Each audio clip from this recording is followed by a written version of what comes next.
Hadi bakalım. Whole Night gelebilir bugün, evet. Orospu çocuğu. Oğlum ismi yanlış söylediler.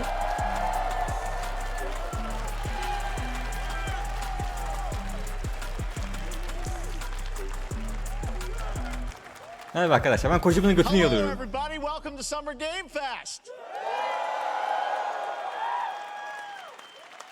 We are in person, and today we've got a look at what's next in video games for you. We are live here in Los Angeles at YouTube Theater, and it feels so good to be in person with a live fan audience for the first time ever. Welcome, everybody.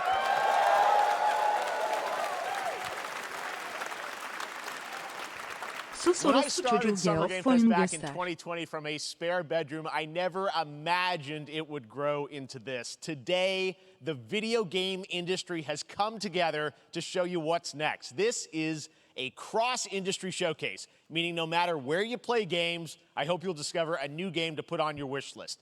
The landscape of video game events has certainly changed over the past few years, but one thing hasn't. There are a lot of great games in development, and our singular goal today is to get you excited about the future. In just a few minutes, we'll see the first extended gameplay of Mortal Kombat 1.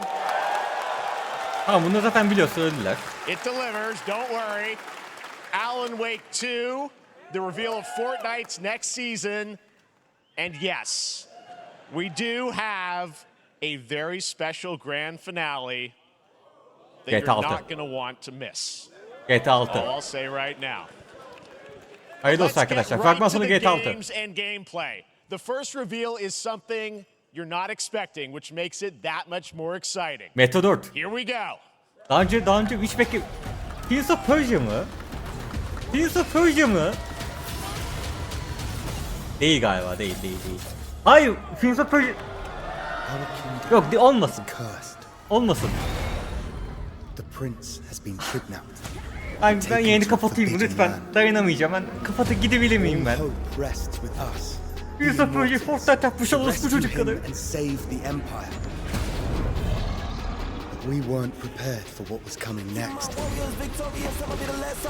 Bu ne?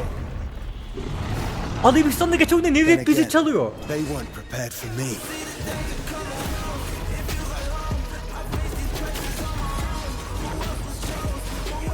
Ha, boyun Arap basalı biliyorsunuz değil mi?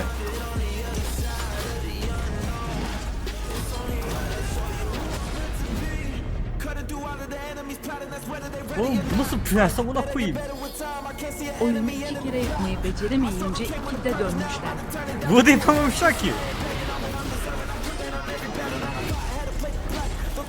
Sırf postanlık mı?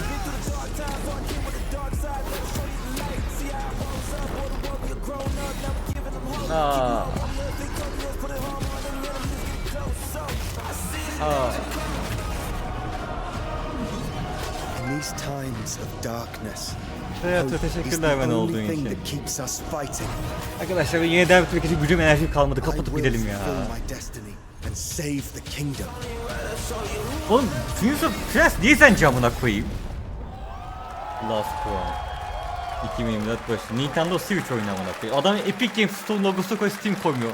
Ubisoft senin karını kızını sikeyim ya. There's a little surprise. Prince of Persia: The Lost Crown is coming in January 2024. A brand new action-adventure platformer in the iconic series with deep combat, some huge boss fights, and of course, incredible platform puzzles and animation, bringing a modern take on the legendary franchise. You'll be able to see more at Ubisoft Forward, streaming on Monday as part of Summer Game Fest. Let's move along to another iconic video game franchise that just celebrated 30 years. That's right. It's time for Mortal Kombat 1. Çok kötü giriş yaptık. Çok kötü giriş yaptık. It has been 4 years since MK11, and ever since, Ed Boon and the team at NetherRealm have been hard at work on the most ambitious MK yet that reboots the series into a new era timeline, and it's coming this September. Everyone has been asking, what does it look like? Who's on the roster? How do the new cameo fighters work? Well, now it is time for combat. No spoilers, but this video is literally insane. Here Bakalım. is an extended first look at the story, gameplay, and yes, of course, the fatalities. Tamam, gameplay varmış. Mortal Kombat 1. Let's do it. Bakalım nasıl grafikleri varmış oyunun. İlk önce biz story'yi geçelim mi? CGI story fragmanında. Sonra gameplay'e gelelim. I have had enough of you. Then go before I put you down. Fight.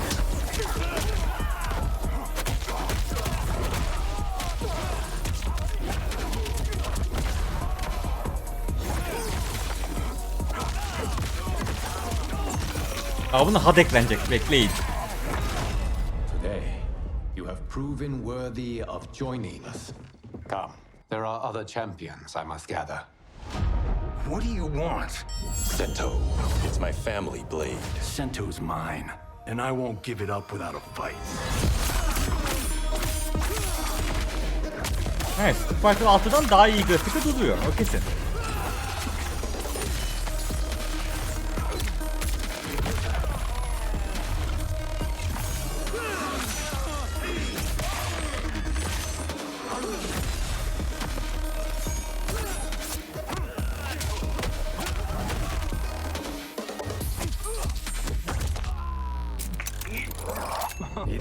Bu neydi? Bana Mortal Kombat'ın kitlesi, velet kitlesi seviyorsunuz abi Allah aşkına. Lord Liu Kang, protector of Earthrealm, god of fire.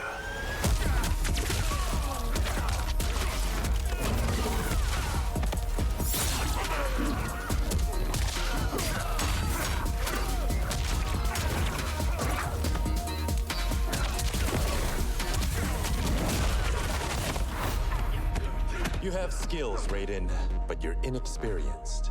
Whatever experience I lack, I make up for in heart.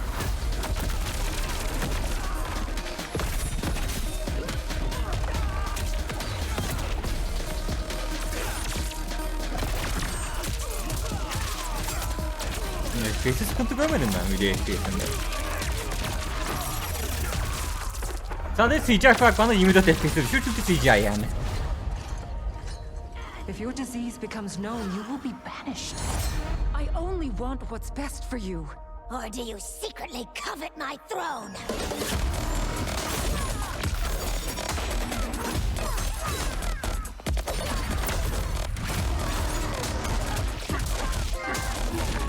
Oraya teşekkürler bu olduğu için.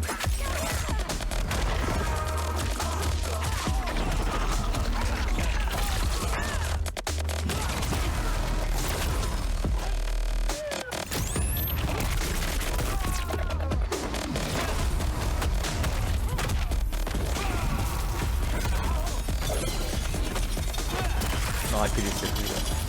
Bu tam gameplay değil ya. CGI ile birazcık birleştirilmiş. O yüzden Finish him.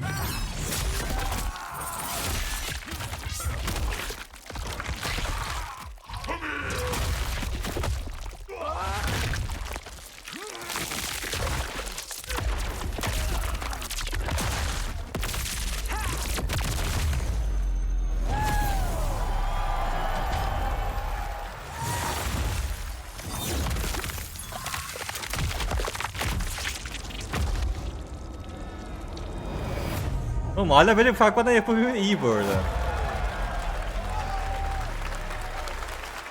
Beta Access için oyunu pre-order etmeniz gerekiyormuş bu arada. Geçmiş olsun. Homelander falan sonra gösterirler ya. Right, guys?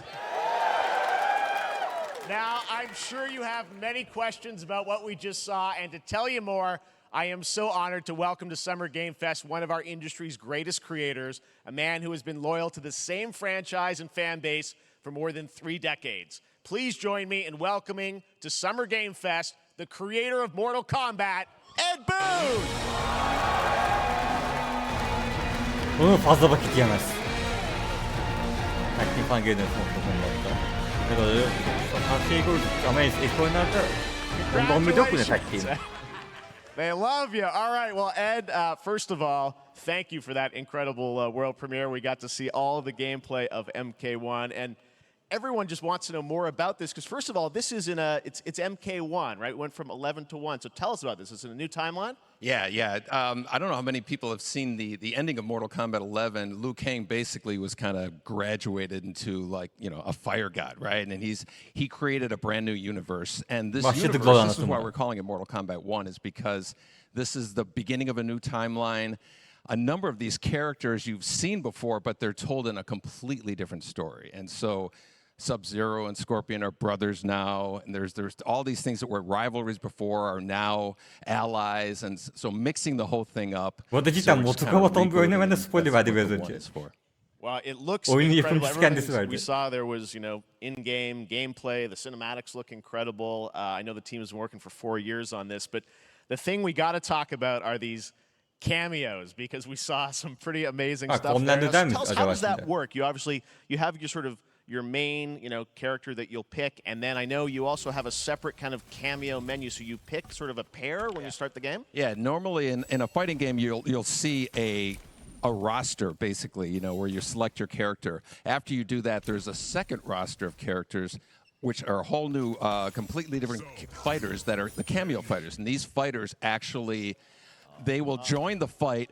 But a lot of blank squares there. Yeah, so it's kind of like imagine yourself with Sub-Zero, but you have some of Jack's moves, and you can call him out. You can do it multiple times, as you saw in the gameplay. So you can basically combine these two characters. All the characters can be combined with all the cameo fighters, and that's where you see that's where the player's kind of imagination comes in, and they can actually customize it for what they like seeing. The best team ups. Well, so how does that work? So you're in gameplay, you have your main, you have your cameo. How do you summon them? Is it time-based? Like how often do they come in? It's not a tag team thing, right?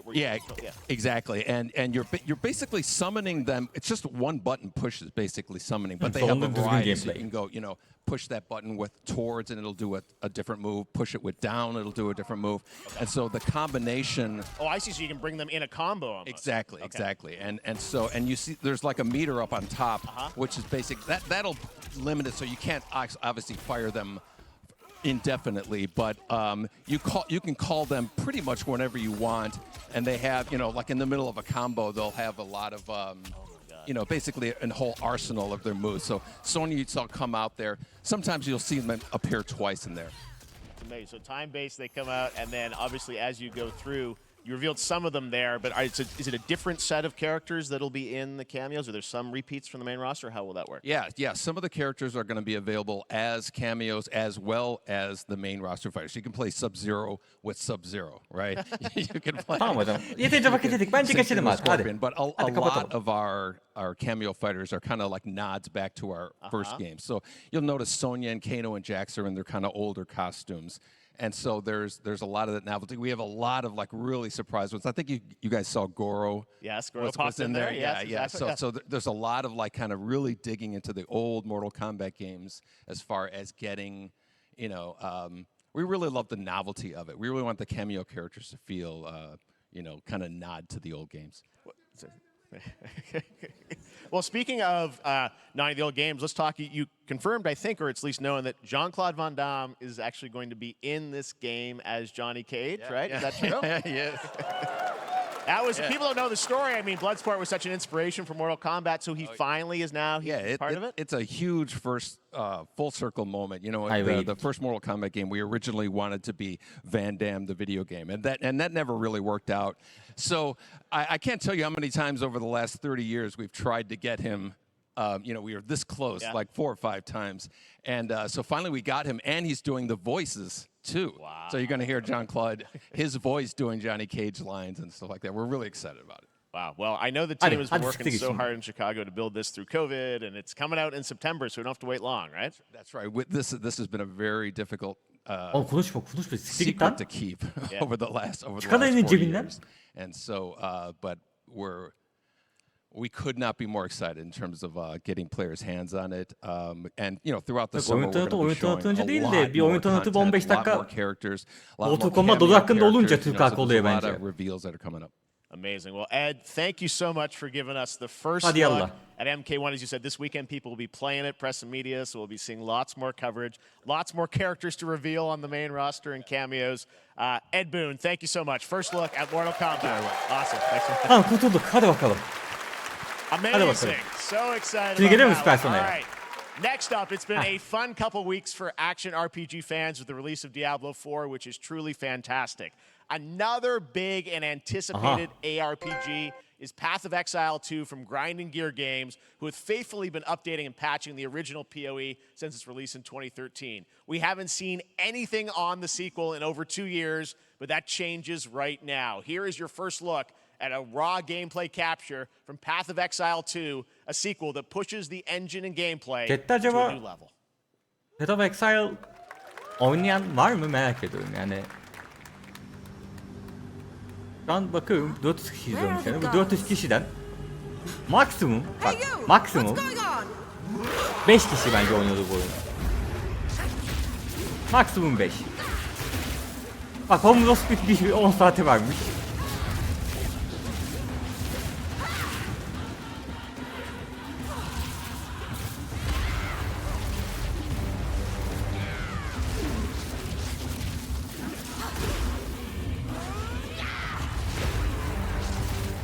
Yok Diablo sayılmıyor ya düzgünüm.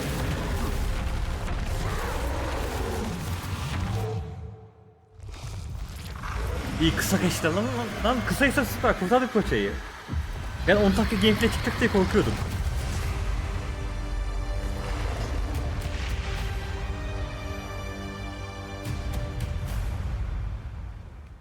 Tamam hızlı bir şekilde ilerledik. Fakiler için Diablo. Looks amazing and there's more coming in July. Last week marked the release of Street Fighter 6, a game we featured last year at Summer Game Fest. Well, the team at Capcom has an important update to share with you. O çıkalı bir hafta oldu, ne yaptıydı?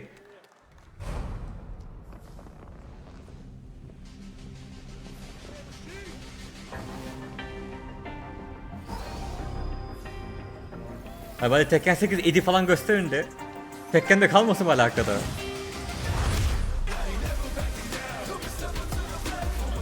Oğlum bu müzikler niye böyle oldu oyun fragmanlarında? Artificial Intelligence, Leviathan. Welcome to Bikitoa Island. Bu da amına koyayım. Exo Primal? Dizi Fight'sı başka oyunlarda crossover mı yapıyorlar?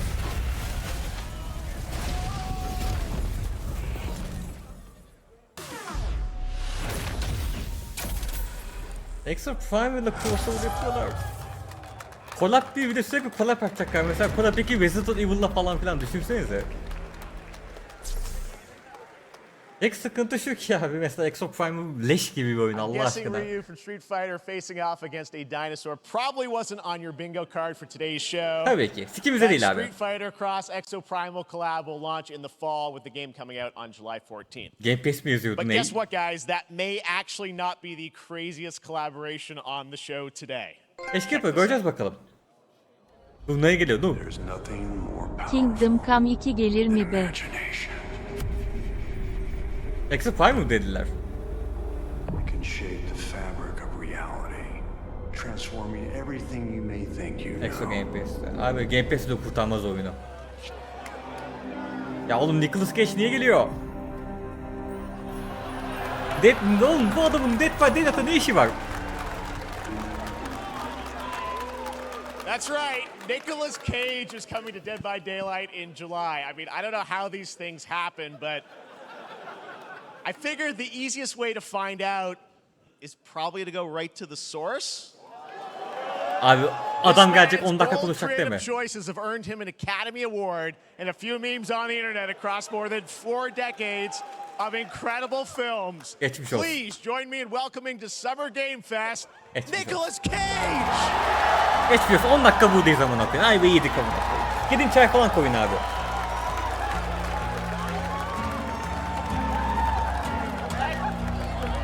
Chat'te ne kadar çok Nicolas Cage hayranı varmış lan.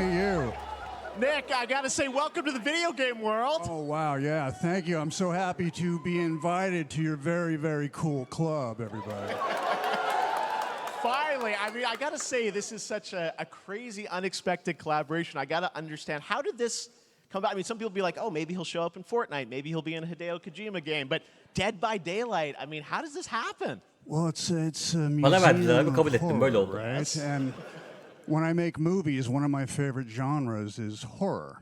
And in this, and in that genre, there's a character, a murderous ghost named Sadako, who I think is amazing, and she made an appearance in this game, so that was good enough for me. Okay. Sadako, Yeah, I Dead mean, by that's what's Daylight'a fun geldi is mi you're lan? playing one of the survivors in this game, and it's cool that, you know, it really is this museum of horror. Michael Myers, you said, all these different characters all coming together. And you play yourself, or who do you play? So I play this heightened, exaggerated version of a film actor named Nick Cage. And he's going to a location thinking he's making a movie, and instead he wakes up in the fog.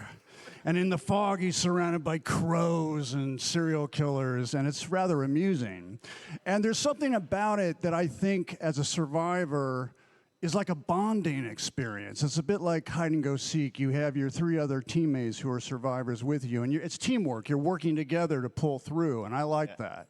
And so that was a large reason for wanting to do it as well, that feeling of bonding with your friends. And you're fully in for this. I know we heard your voice in there, so you recorded lines for it and everything? See, I want you to know when you're playing the Nick Cage survivor, I even have, when you're choosing your skins, I even say, always remember to dress to match your talent. I want you to know that you're with me, that we're one, that we're fused. And so it was important to me that everything I do, everything I say, from the scream to the grunt, down to the most minimal, exasperated expression of a sigh, whatever it is, it's my voice, so that we are fused. All right. Fully method, Nick Cage. I love it. I mean, this is so fun. This game, as you said, is such an awesome kind of, you know, collaboration with so many different characters. For you, I mean, how did you find out about Dead by Daylight? Do you know much about the video game Somebody world? very important in my family is a Dead by Daylight enthusiast. Bir oyuna gelecek bir tane skin için 10 dakika konuşma dinliyoruz ya. Pun intended. See, Dead by Daylight to me was an opportunity to branch out. I've never been invited into this space before. Yeah. I'm always looking for new adventures. So this to me was like, wow, I can make a whole new audience, meet a whole new audience, and branch out and go on this Dead by Daylight adventure. I didn't say, it took me nothing but a split second to say yes.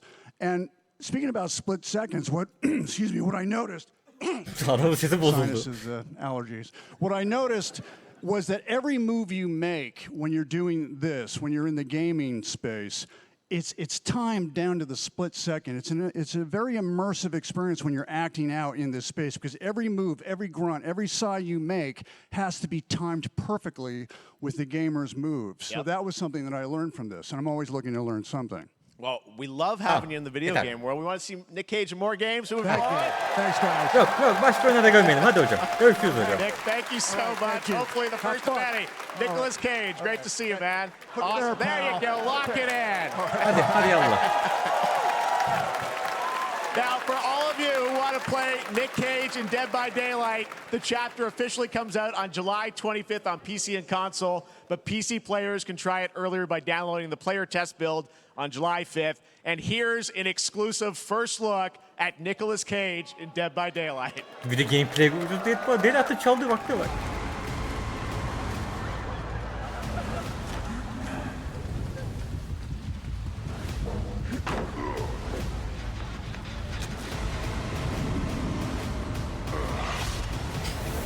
Hocam şu animasyonu kaynaklı utanmadınız bu fragmana.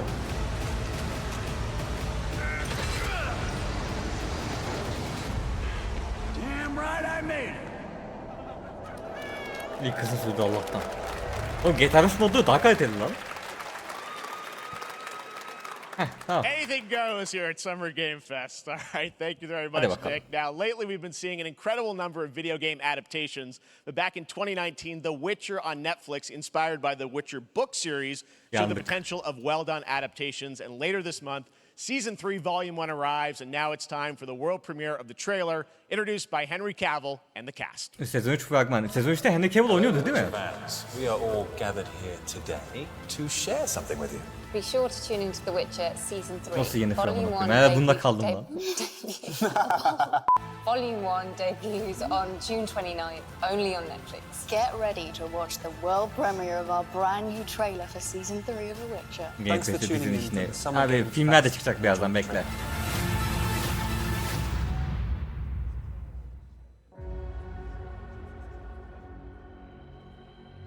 Neutrality. It won't get you a statue.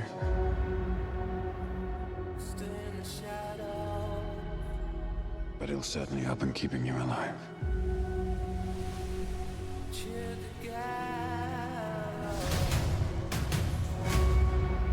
I won't abandon Siri. Yok, rap müzik girmez değil mi? Neutrality has consequences too.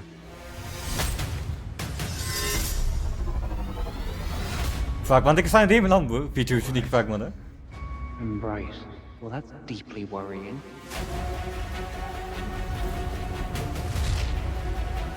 Everything that's happening. It's all connected. And she's at the center of it. If war is coming, there is no hiding her from it. You sure about this? Are you?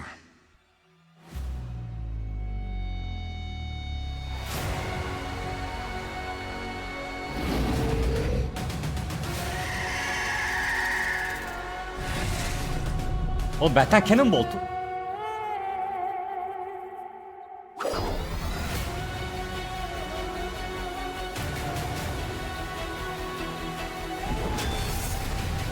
History has a way of repeating itself.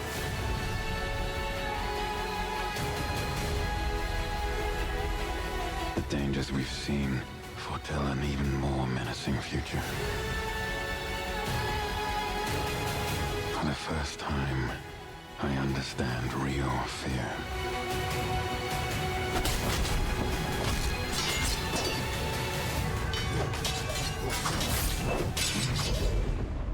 We're witches. Is that so?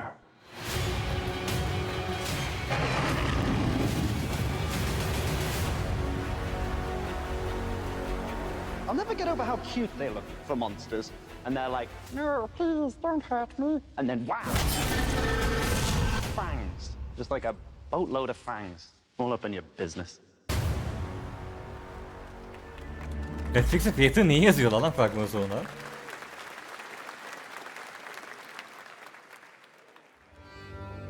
Bir de sondaki Epic'i bir saniye. Epic Games Store logosu ve bu ne?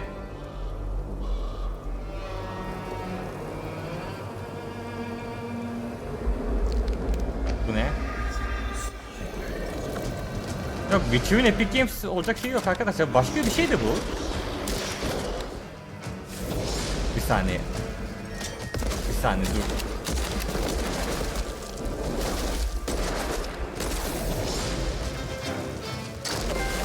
Alper teşekkür ederim olduğun için. Tamam, ben Witcher evini diye korktum amına koyayım. Witcher evini değil mi bu? Lütfen değil. Tamam abi, Witch bambaşka bir Epic Games Exclusive, tamam siktir et. Kimse skinli değil. Hocam bir yer geldi hocam, ne oluyor? Live Master'da da yayından çıksın çabuk. Sierra 1, Operation Control clears you for engagement.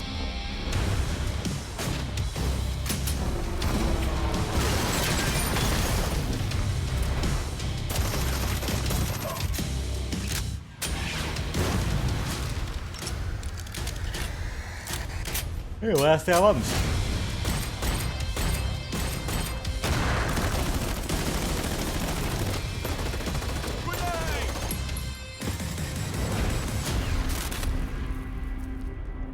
Let's go.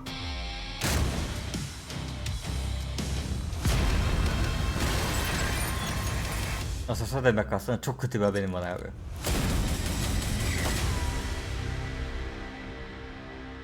Ghostfire'ın ilk oyunun Xbox'a exclusive olup sonra devam VR oyunun PlayStation exclusive olması bence çok komik. Bu ne? Oğlum şunu reklam abi utanmıyor musun sence? Yok oğlum reklam abi utanmıyor musunuz? Bu çocuk koskoca konferanslar. Oyun nasıl övünüyor? Gerçek hayatta ölüyorsun abi. Bu yüzden parka gidip oynuyor insanlar. No choice. The root will destroy everything. For all time. Bu cycle değil neydi lan bu? Ha dur Realms of... Geçen izledik değil mi? Aynen o. Tamam okey. Zaten bunda 3 gün önce sövmüş. Tekrar sövmeye gerek yok bence arkadaşlar. No turning back after this. You sure?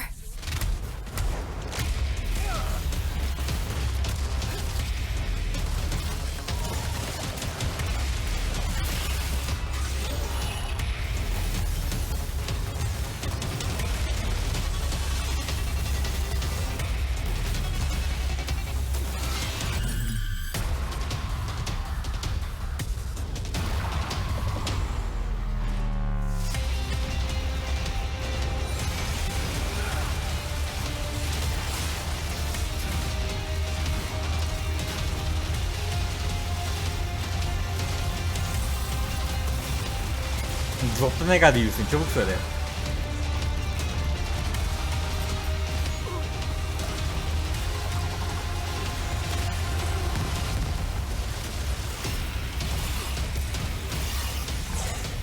Ulan bana da geldi drop valla. Ben gidiyorum.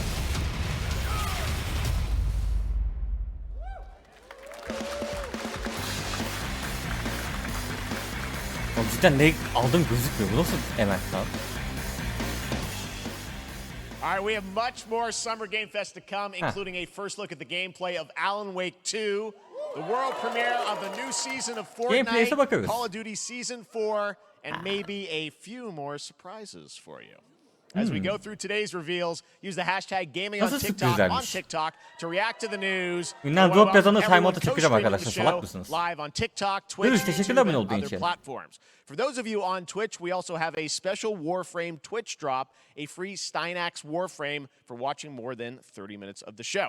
Now, speaking of surprises, another legendary gaming hero is set to return later this year in a brand new game built from the ground up in a style that I think is going to get this fan base and longtime fans of video games very excited. Here's another Summer Game Fest global game announcement. New thrills with a classic feel. Lollipop Chainsaw. Ne? Hayır. Hayır. Fortnite grafik Sonic olamaz. Hayır. Hayır.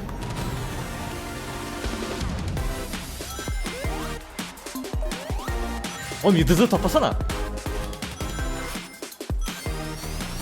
Orijinal Sonic 2'de böyle bir remake falan mı yapmışlar? Ne kaçırdın la Bloodborne ve Deport duyuruldu. Duyuldu abi. Oğlum grafikler Sonic Generations'tan bile daha kötü duruyor. Allah aşkına yapmayın ya.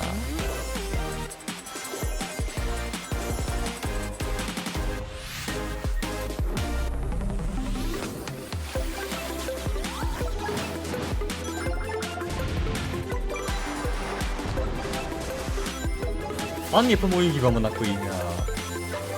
Vallahi fan yapım oyun gibi. Bu ne amına koyayım ya.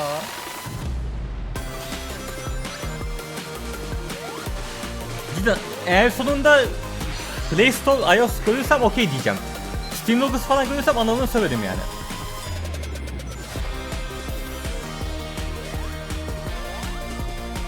Mobil dedi mi? Arkadaşlar şu diyorum şundan ne bekliyordum, bundan ne bekliyordum. Oğlum standartı düşünmeyin bu kadar amına koyayım. Bilgisayar oyunuymuş abi. Teşekkürler Nehir.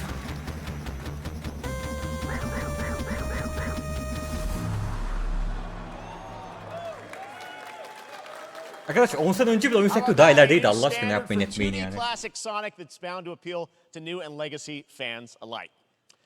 This past April, Honkai Star Rail launched, and as you're about to see, the game is bringing an exciting new character to space fantasy RPGs. However, we don't just have a new peak for current players, but also for those awaiting the game's release on PlayStation. Take a look. Ne oluyor hocam? Fireverse. I wish this universe had a few more things to do. Yine annem oyunu geliyor ayva yedik. Tüm Veep'leri öldüreceğiz bugün. Team Trailblaze accomplished. Where's our next stop? I can't wait. Another busy day ahead of us.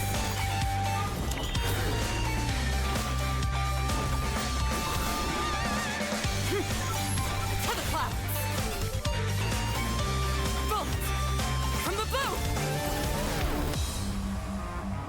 The tournament's starting. Great. Let me get warmed up. Strike first. Need a hand? My pleasure. Let's see some sparks fly.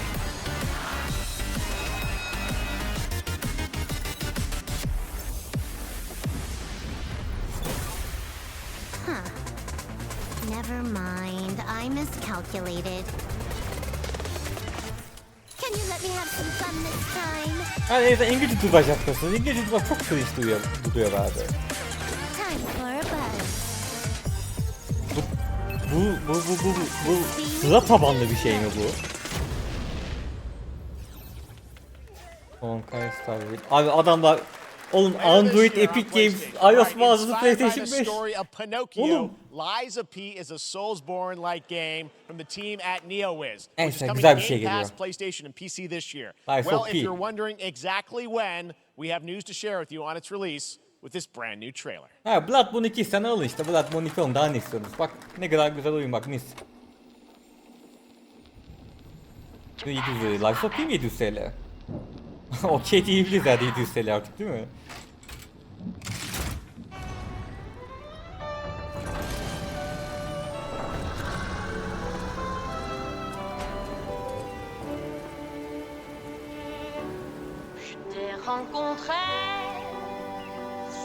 Sonunda güzel bir müzik. Sanat.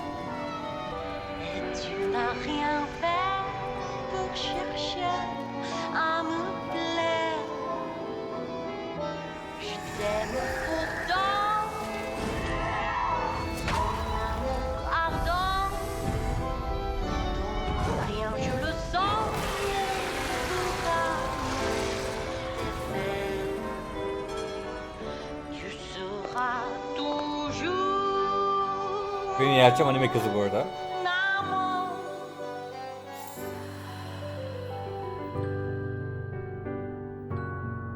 Bir de gameplay yok mu hocam? Küçük bir gameplay.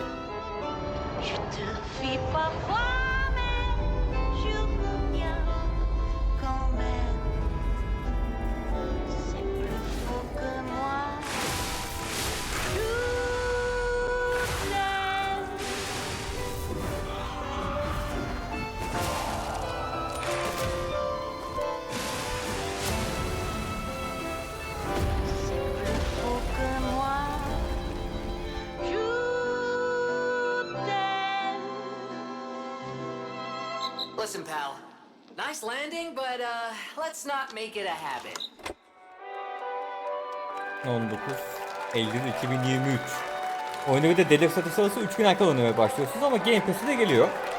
Demo'da çıkmış. Demo'yu isteyen indirebilir, oynayabilir şu an. Belki biz de indiririz. A demo for Lies of P is now available across PlayStation, Xbox, and PC. Check it out and prepare for the release on September 19th. Now it's time for the reveal of a visually stunning new game based on a classic manga with a story and world created by one of the most celebrated anime artists of all time. This is one of those games that I feel lucky we get to reveal for the first time here at Summer Game Fest. And I think you'll be pretty hyped once you see the gameplay, all built in Unreal Engine 5. Ne oluyor? Dur ne geliyor? Hangi anime? Hangi anime? Naruto değildir. Unreal Engine 5 diyor çünkü. One Piece değildir.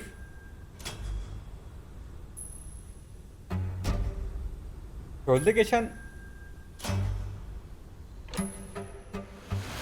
Dragon Ball olmasın lütfen, Dragon Ball olmasın.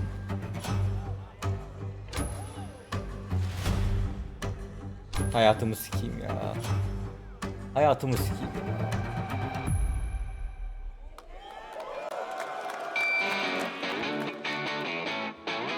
Dragon Ball'cunun hepsine gidip sokakta bıçaklayacağım amına koyayım son çare.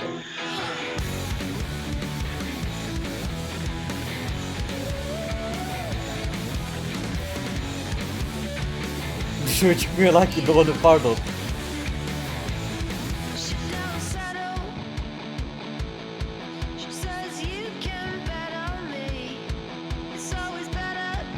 İyi, teşekkür ederim olduğun için.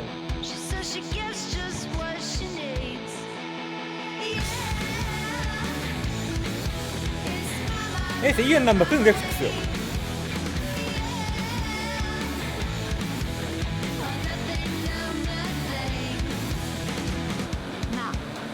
ちょっと運転させてくれよ。おやめなさい王子、こんな人間の機械。いいぞ、やってみるか。 Oyuncu sendiler mi direkt? 9 ay hihihihihi. Korku, teşekkürler 9 ay kabulündeki için.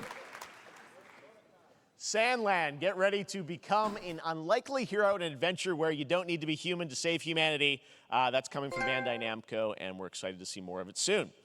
Independent games are such an important part of the industry, and one thing that's very important to us at Summer Game Fest is supporting those creators as well. After the live show, stay tuned for Day of the Devs from I'm8bit and Double Fine with some incredible indie game reveals. Now, one of the biggest independent publishers is Annapurna Interactive. And later this month, as part of Summer Game Fest, they'll be revealing a number of ambitious new projects. Let's see how many you can figure out in this little tease. Site'yi Xbox'a gidecekler, onunla ilgili bir şey yaparlar da Silent Hill'den bir şey gösterirler mi acaba?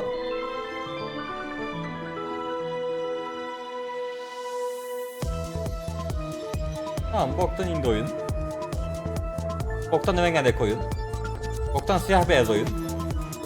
Bu okey. Buna buna koyayım. Site'yi sikeyim. Robotu sikeyim.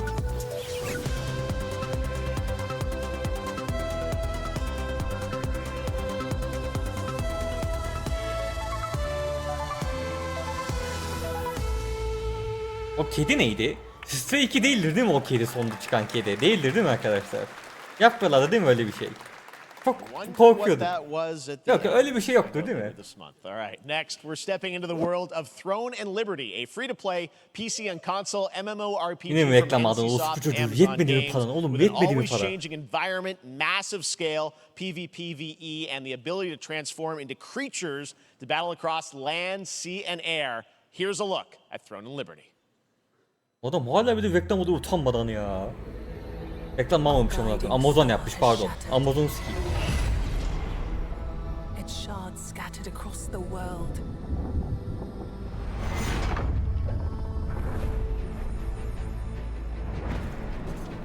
An ancient evil searches for these lost fragments, destroying anything in their path. You must find them. Harness their power and put down this threat once and for all.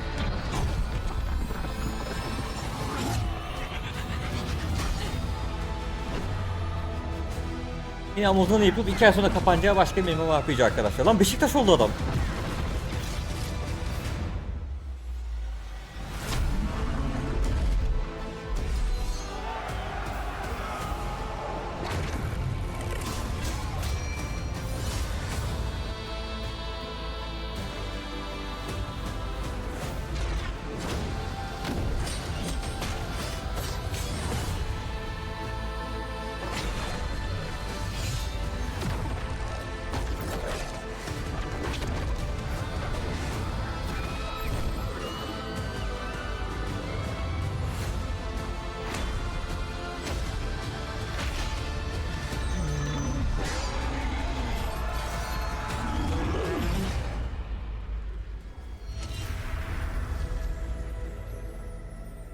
İlk sunumunu değil, geç.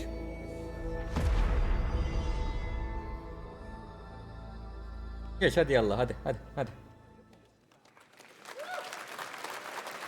Looks great. I also want to say hello to everybody watching on Steam right now. I'm sorry we don't have any free Steam decks for you right now, but on June 19th, Steam Next Fest does return, giving fans a chance to try out hundreds of new in-development games. One of them is the free-to-play medieval fantasy sword fighting game Warhaven from Nexon, which lets you transform into supernatural immortals. Here's a new look.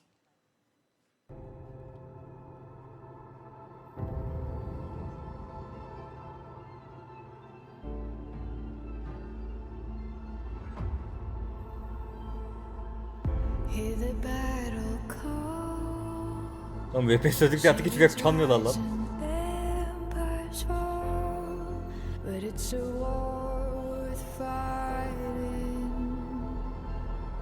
Otogan çıkalı bir ay oldu abi oyun.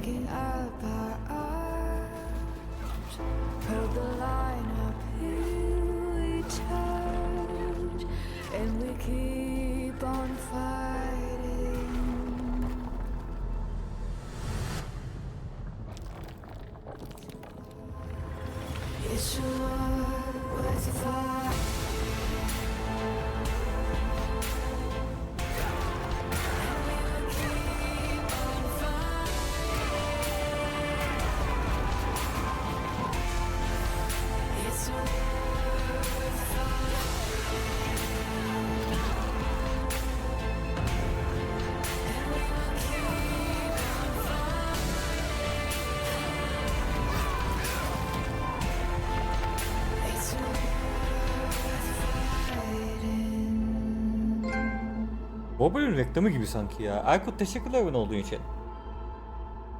Warhaven. Sonbahar 2023'te. Hey, this is not... Neydi bu? Rumble Party, Jartürk Party miydi? Neydi bu? 5 yılda yapamadılar bu oyunu amına koyayım.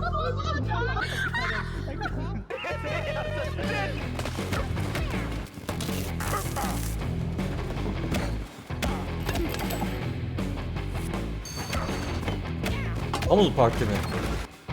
Party Animals. Oğlum yemin ederim bunu 3 yıl önce yayın oynadık ya. 2023 son gün. Ne oluyor hocam? Hocam ne oluyor? Negan, Walking Dead oyunu mu? Pilgrims, summer is coming, and with it, a lot of cool stuff will make its way to Dying Light to stay human. Get ready for darker, more dangerous nights and roaming volatiles, complete with improved parkour, rolling out with the next update in June. Then, right after that, we'll kick off an event season like you have never seen before. Trust me, for one of them you will want to get your butt barbed wired.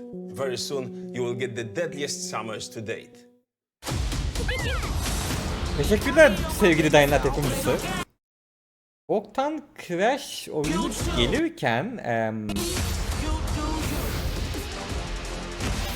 yayınımız çok büyük, benden kaynaklı bir sıkıntı değil.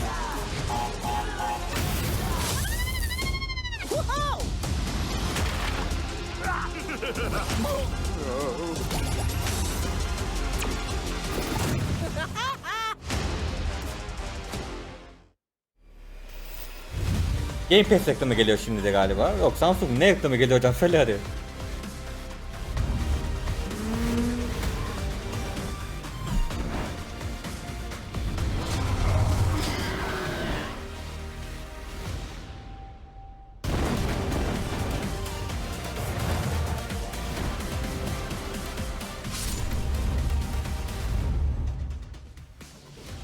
Televizyon reklamı işte.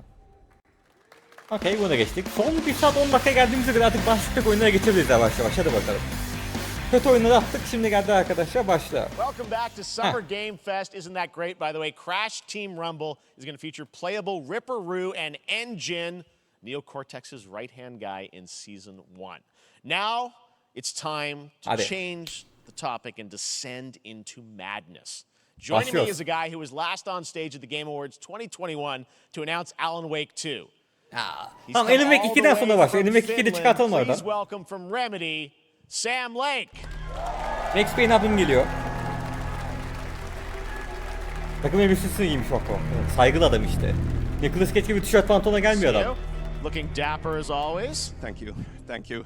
Well, we are so excited because when you announced Alan Wake 2 at the Game Awards, you said 2023. We are in 2023. It's coming this October, and we are so excited about this, Sam. I know it's been a long time coming for fans and for you. 13 years since the first Alan Wake. So tell us a bit about what can we expect in the sequel. It's been quite a journey, yes. Yeah. Alan Wake 2 is Remedy's first Oğlum bana tek bana mı çok samimi geliyor, böyle sevecen geliyor? Two playable characters. It's a 50-50 split between them. They are on their own separate terrifying journeys through two different worlds, and yet it's all connected. And the player gets to switch between them at given points in the story as they choose. Yeah, we saw obviously at the PlayStation event you revealed Saga, the second character. Tell us a bit about her. She's in Bright Falls and she's sort of living a narrative that Cidden Alan has kamera written, is yayını that right? birbirine bakmada garip yan oluyor da That's a kameraya. good question to ask going into this. So yes, we have Alan Wake, our title character, of course, trying to escape from the nightmare dimension of the dark place. And then we have Saga, our new hero, FBI agent, coming to the Pacific Northwest small town of Bright Falls, together with her partner, Alex Casey. Okay. Alkış bekledi, kimse So alkışlamadı. and they're somehow Utandım. linked in some way, right? Utandım. They are coming to investigate a series of ritualistic murders. Okay. And very quickly, the investigation turns into a nightmare when they discover pages of a horror story. Maybe written by a certain missing writer. By the initials AEW. And this horror story starts to come true around them. Interesting. So obviously it's, Alan is still going to be playable in the game. You're going to experience his journey, but Saga, this is sort of new character, and there is that sort of link. Tell us a bit about, you said split 50-50. Do they have separate missions? Because I think you can play them in sort of different sequences or orders if you want, right? Yeah, we go into the experience playing as Saga. Okay. And it's a sequel, but it's also a standalone experience. We are not expecting everybody to do homework if Yani they ilk have oyun not oynamasa played da the bunu original oynayabilirsiniz. game. This can be enjoyed as is. Saga doesn't know anything about the lore, about the supernatural in this world. She will be going in very quickly. She has to learn to survive. And with that, all the players will be on that journey with her. And then we open up the experience so that you can hop to play Alan Wake in the dark place as he's trying to find his way out. And you can keep on playing as Saga in the Pacific Northwest as the investigation goes on. And you are free to switch between them. There are a lot of connection points in many surprising ways, but there is no right way to play through this.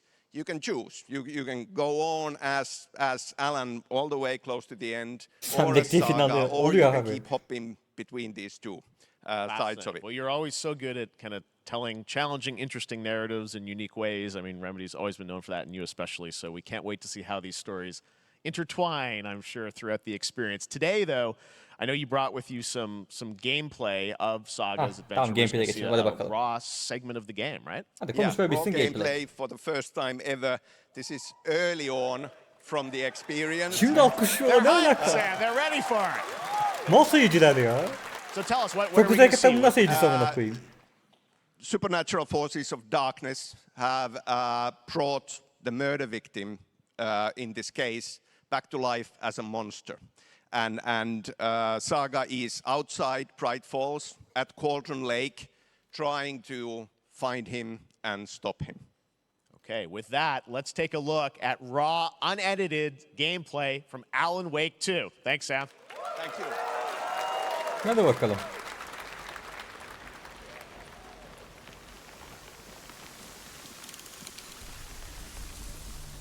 Hat birazcık büyük olmuş galiba oyuna göre. Azıcık küçültürsek iyi olabilir.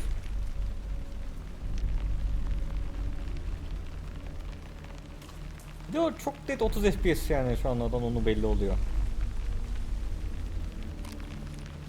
Hatta 30'dan daha da düşük. Gözüm öyle hissediyor şu an yani. Sounds like somebody's home.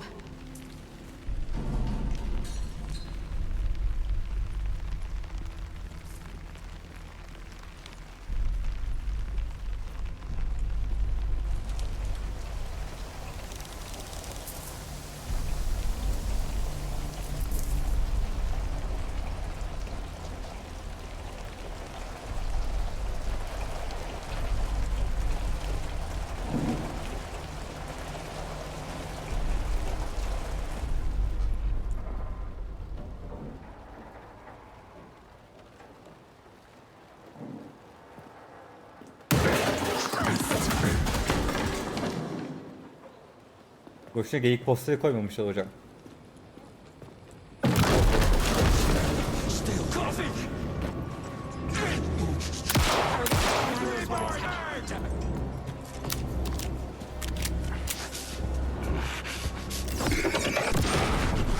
mekanikler ilk oyun aynı gibi.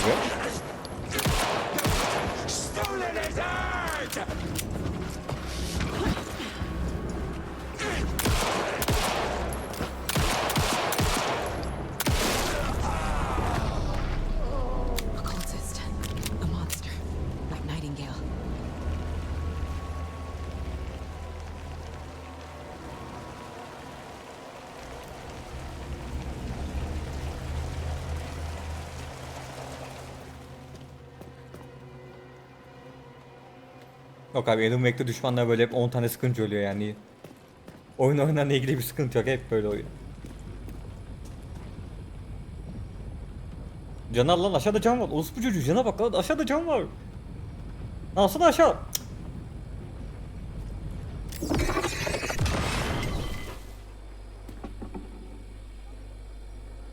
The text on the heart is clearer now. Legible. I knew it would be here. Like I saw it in a dream. Ne? Böyle bitmiyor değil mi? Gameplay'de bunu... Glad you're on this case with me, Anderson. Gameplay'de bunu mu gösterdi gerçekten, bitti mi? It's for us. We were all trapped in a horror Hay story. Allah'ım ya. 2 dakikalık şeyi The horror gösterdiler. story wanted us dead. Çok büyük bir frame sıkıntısı ve FPS sıkıntısı var gibi geldi bana oyun hakkında. Çok büyük bir sıkıntı var gibi geldi. Something's not right. Önündeki 2023. Bakalım. A long time coming, but Alan Wake 2 looks incredible. Thank you to Sam and Remedy for that first look at gameplay. Now let's get a first look at the co-op campaign of Warhammer Space Marine 2 from Saber Bana and müsaade hocam, ben Focus. kalkayım hocam. Ben kalkayım, sizi iyi izlemeler abi. We're facing a Tyranid splinter fleet. They engaged us on 2 planets, Avarax and Kadaku. I'll be straight with you, Titus. I have my reservations about your reinstatement. There could be questions. Will that be a problem? No, Captain.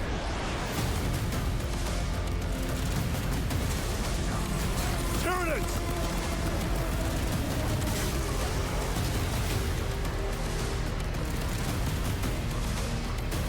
My pledge is eternal service. Xenos inbound! Eviscerate this abomination! Come forth and be slaughtered!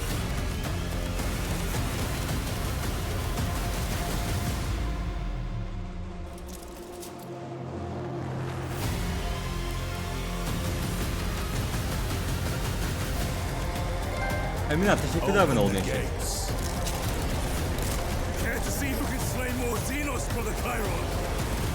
I thought a piece of that statue would offer more sport. Hold them back, damn it! For Ultramar! For the Emperor!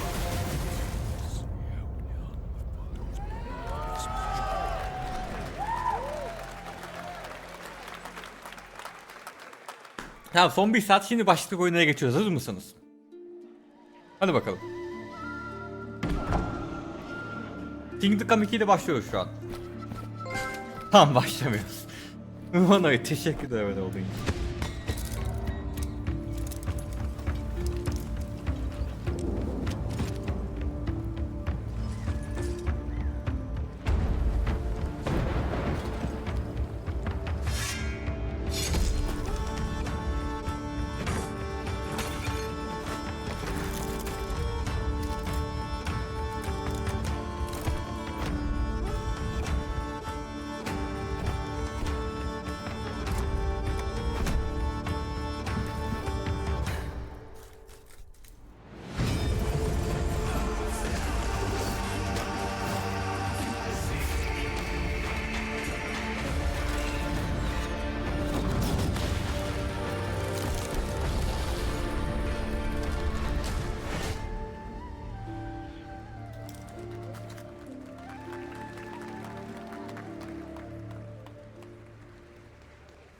PlayStation yok. Beautiful indie game. Yes, Your Grace, Snowfall.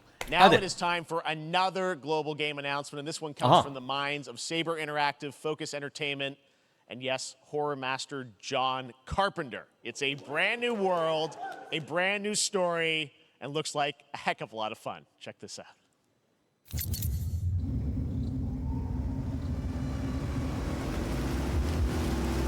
Bir korku oyunu. Nasıl bir korku oyunu? We gotta be ready.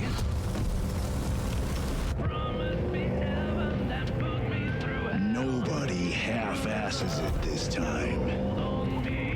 Ruby.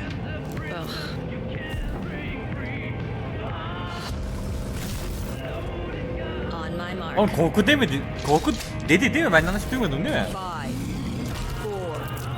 5, 4, 3, 4 kişi adam bunun oyunu çıkmaz değil mi gerçekten?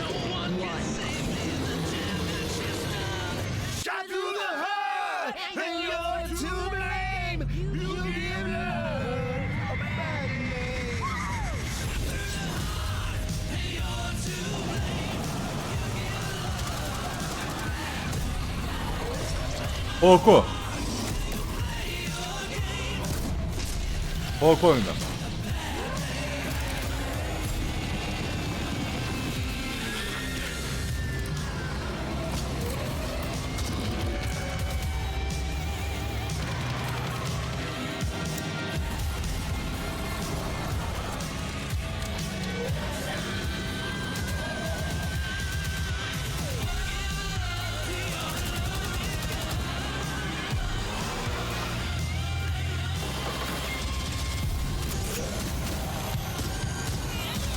Gold Boys'un FPS versiyonu yapmışlar gibi, yani ilgi çekici bir şey değil.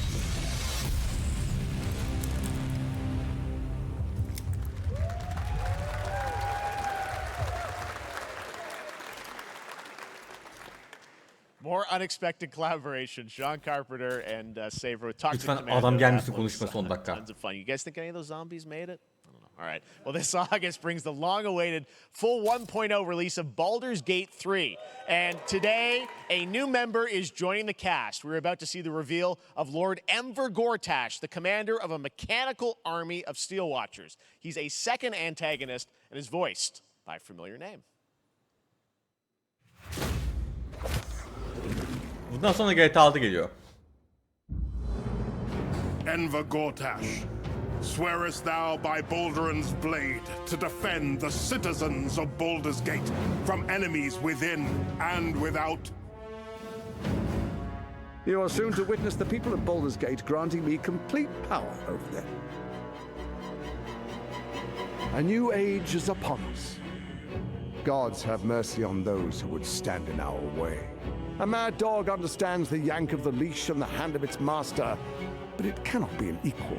You Sümer Game Fest can be my yayını equal. GTA There's an 6, old wisdom. Metro A 4, brittle Persona alliance can 5'te never be mended. Elden Ring It can only DLC, break. Kingdom Hearts I want to 4, lead this city Neon to Prime, glory, Bioshock not 4, scorch its Kingdom earth. Come 2, NH6. Friends, allies, to my side. Merhabalar.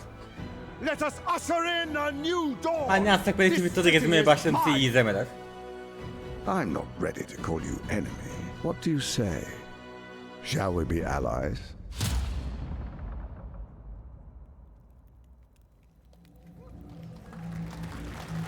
You said it was under control. It isn't you I answer to, Gortash.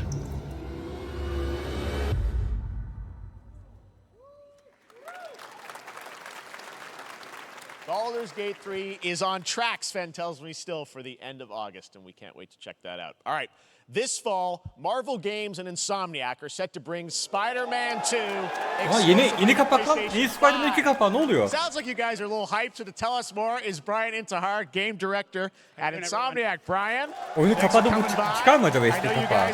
Thanks so much for Exclusive stopping diyorlar, by. I know you bilgisayar got a lot of çıkmayacak work mı to hiç? do. Wrapping up the game, and we'll check it out in October. Thanks, Brian. Hocam Exclusive mesajını kaldırmadı bu Sony. Now let's take a look at Pal World, a multiplayer open world survival ikili oynayacağız crafting bunun game için. where you can befriend and collect mysterious creatures called Pal, who can also fight. In other words, it's kind of like Pokemon with guns. Yani Exclusive'i üstüne basa basa söylemeni beni birazcık rahatsız etti şu Black an. Desert Online, which recreates the mythical folk tales from Korea's Joseon dynasty, and some huge bosses too.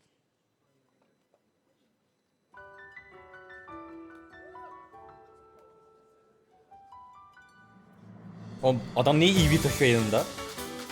Niye gay odası biniyorlar şu an?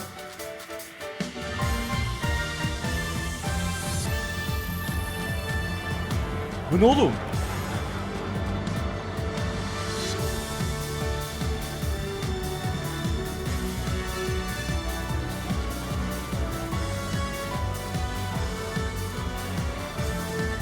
Ne izliyoruz lan biz?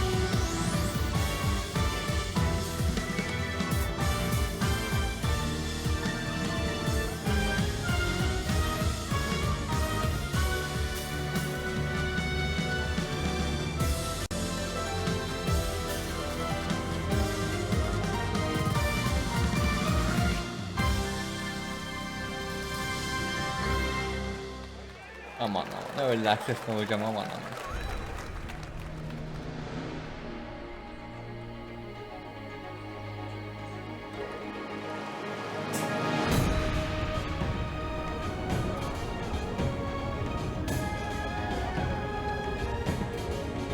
San Andreas modları daha mantıklı valla.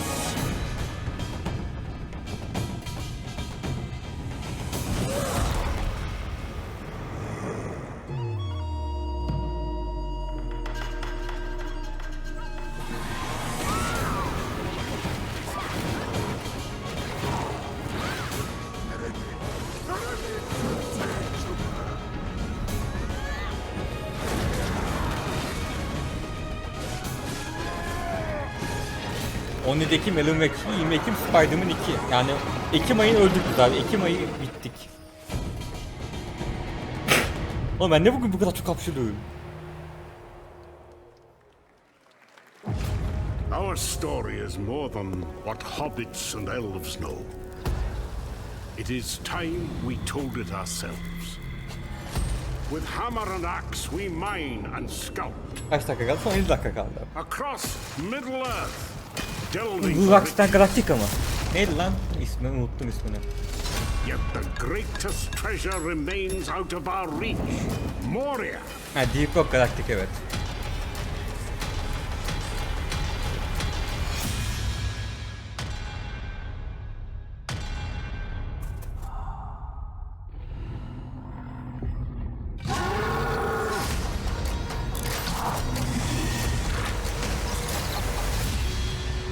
Come, my fellow dwarves.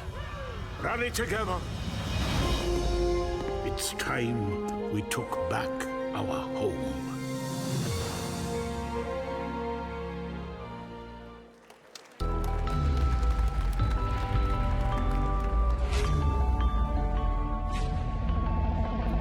Abi bence Spider-Man 2'yi Exclusive için özellikle belirtmeleri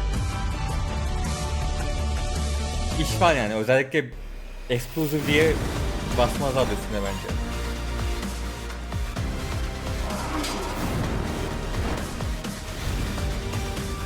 Ben de şu an Twitter'dan bilgi bakıyorum da bu Exclusive mesaj hakkında tek yani yazan birisini görmedim şu an ciddi.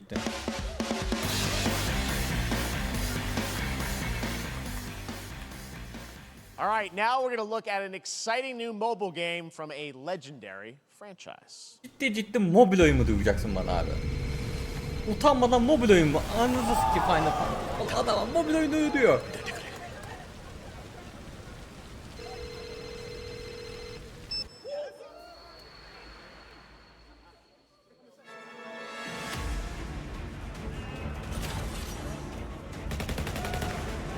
Final Fantasy'de büyümek mobil.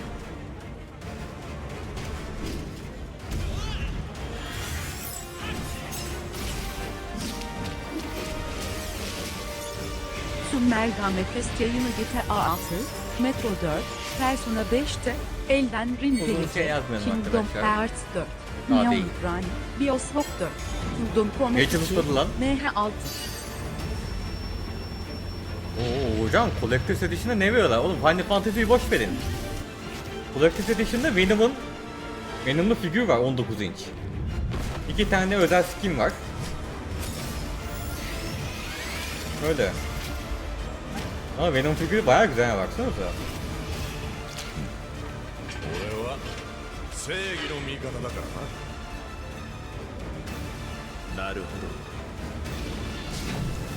Benim şeyim kadar neredeyse ya olsun valla.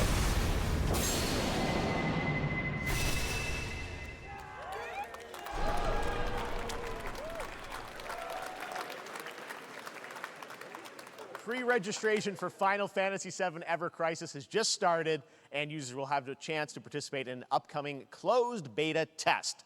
Now, speaking of Final Fantasy... Yandık. No. Today during Summer Game Fest, DoorDash has your back. You can get a free burrito when you order from Taco Bell using the code GameFest. Plus, get the chance to win a Final Fantasy 16 prize pack. DoorDash, stay in your game. Yep, we got you. All right. Now here's a look at a game we debuted last year at TGA. Banishers Ghosts of New Eden, the story of two ghost hunters in the haunted wilds of North America.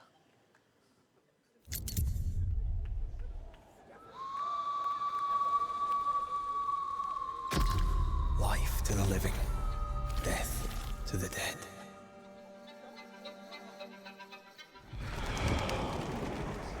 We are banishers. We end suffering for those who live.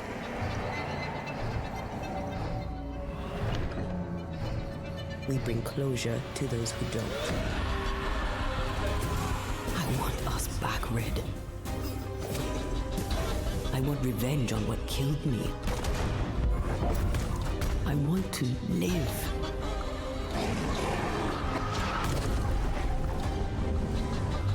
As the man says, we face a choice, simple and awful. I banish you. Death to the dead. Do we kill? To be together again?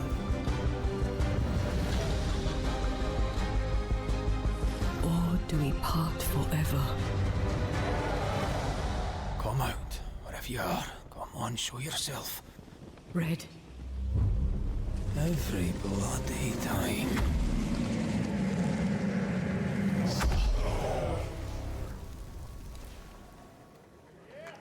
Bir fragmana bakmadım ya, o kadar hiç ilgimi çekmedi ki.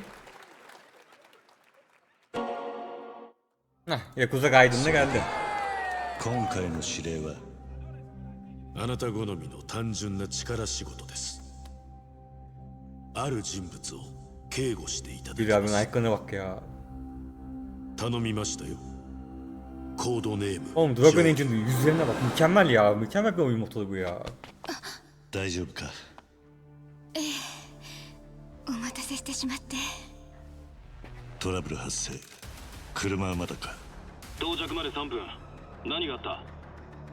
Ha iyi okey o お zaman 前らも tamam. 今回り右すりゃ無事に帰れる。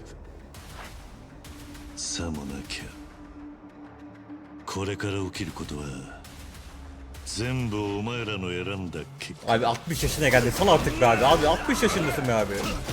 Yine mi Tojo kolunu dövüşen bir vesi... Ya abi Allah aşkına. Spider-Man bu. Niye atıyor kiliyor amına koyayım ya. Oğlum Yakuza hep tamam mı? Her ne kadar absürt şeyler olsa da birazcık gerçekçi tabanlıydı. Allah aşkına. Örümcek ağı atmak ne ya?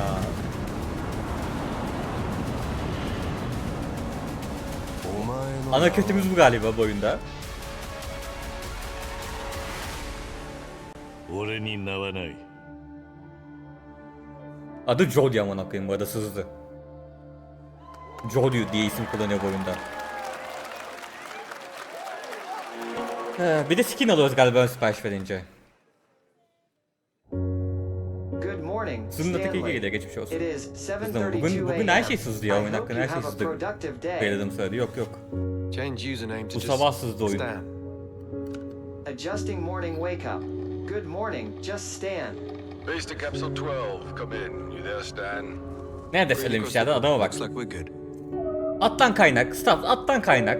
Kirliyor Jody dendiğinin kaynağını attan bekliyorum. İlk dedi tamam kaynak at attan bekliyorum. Attan bana 10 saniyesini at bana. İlk fragman diyor, oyunun 10 saniye fragmanı var zaten lan. 3 years, 2 months and 17 days. Trailer'ın başında dendi. Dur oğlum hangi trailer? Atın bir bana. Önceki hızlıca yanında. Harbi mi? Staff olduğunu bekliyoruz. Someone there? This doesn't make sense. Is someone else down here? Abi az önceki trailer demiyoruz lahmacun. Staff diyor ki bir sene önceki trailer'da diyor hani. Are you there?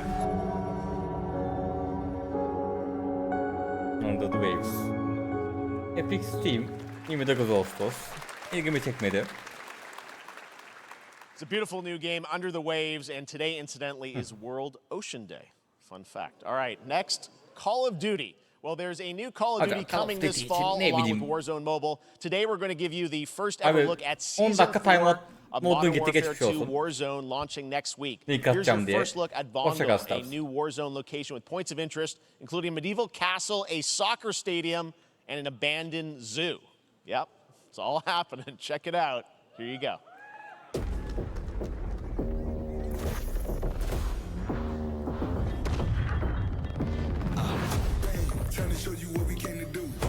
Call of Duty Mobile fontu değişti. Logosu değişti. Game sonra değiştirdiler.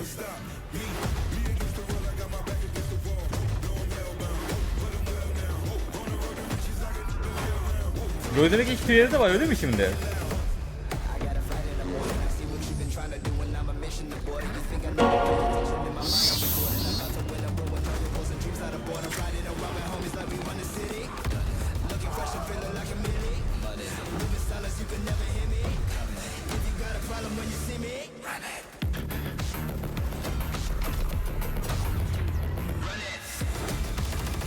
Bak codename Joe oluyor.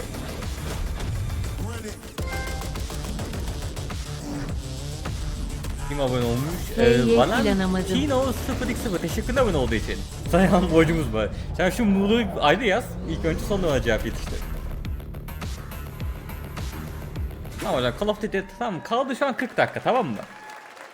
Season 4 next week. Today is a big day for video games, but also a huge day for Porsche. The iconic German automaker turns 75 years old today. And to celebrate their contributions in the automotive and gaming space, and we've all raced a 911 in some point at a game. Xbox has teamed up with Porsche for a limited edition run of 75 consoles inspired by 6 famous Porsche race cars. And I'm thrilled to debut the first design here today, inspired by the Porsche 963 that's racing this weekend at the 100th running of the 24 Hours of Le Mans. Let's take a look. Cidden sen araba reklamı mı izliyoruz? Yanlış anlamadım değil mi?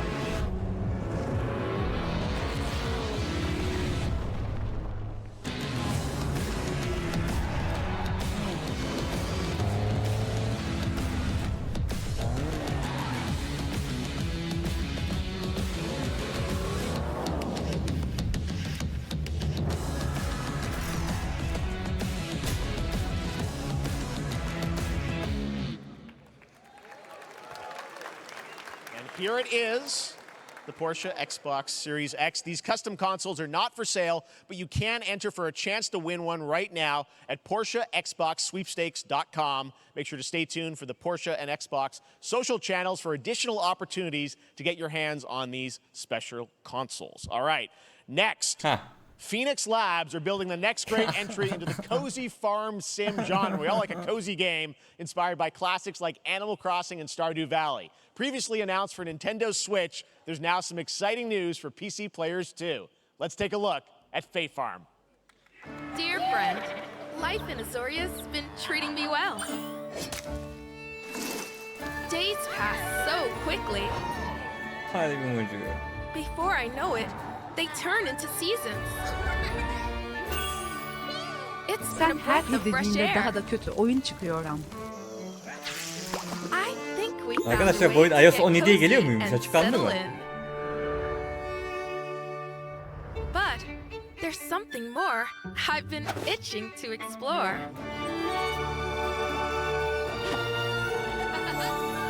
Realms where magic comes to meet us. As long as we're prepared, we can face anything. PlayStation 2 exclusive mi bu oyun? So, what do you say? There's so much yet to discover. Are you ready? Tamam hadi son 45 dakika artık. Bak güzel oyun hep son saklanır. Bu yüzden son 45 dakika uçacağız arkadaşlar başlıktaki oyunlarla. Hadi. Bu oyunları Animal Crossing benzeri demelerini asla anlamıyorum. Uzaktan yakından alakası yok. Now please Yeter. welcome Ben Brode, Chief Development Officer and flannel enthusiast at Second Dinner, the developers behind the popular collectible card game Marvel Snap. What's up, Yandık Ben? ya.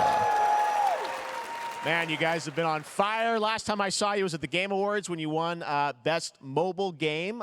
Seems like you've been very busy. We're excited about the Spider-Verse content you've been doing. Lots going on over there, right? Yeah, it's been exciting. We've been doing a bunch of new features, some of the wildest cards we've ever made, and some new game modes. Yeah. Yeah, new game. Is that a segue, Ben? Certainly, yeah. I'm excited to announce Marvel Snap's biggest update ever.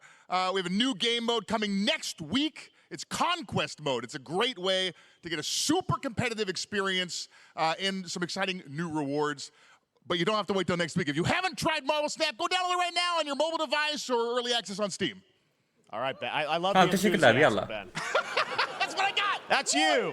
You're made for YouTube. All right. Well, we heard you brought something fun with you for us to watch, right? Oh, yeah. So, listen. I am incredible at card games, so I often win. But some people, and maybe you've had this experience, Jeff, some people lose. Yeah. Okay. Fair.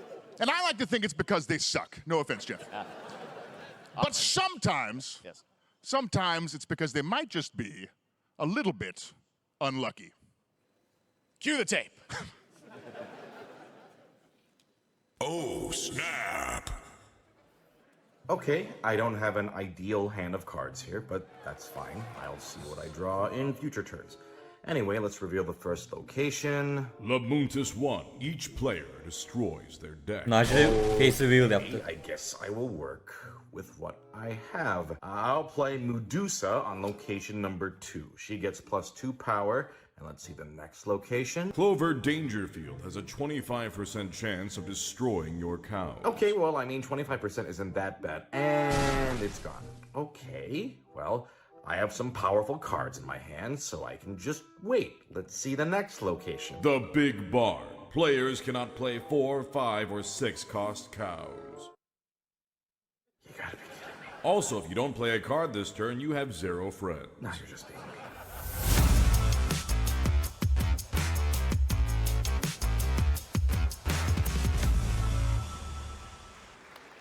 Still to come, we're going to look at Immortals of Avium from EA Originals and Ascendant and the world premiere first look at Chapter 4, Season 3 of Fortnite Wilds. Now, if you're looking for the smartest way to level up your gaming this summer, compare top credit cards side by side with NerdWallet and start maximizing your cashback rewards on everything from Wi-Fi to headsets.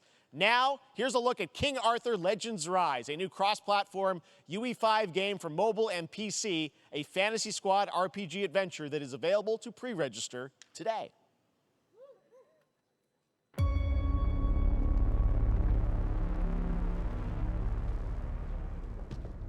Arthur, I have sacrificed everything to save your kind.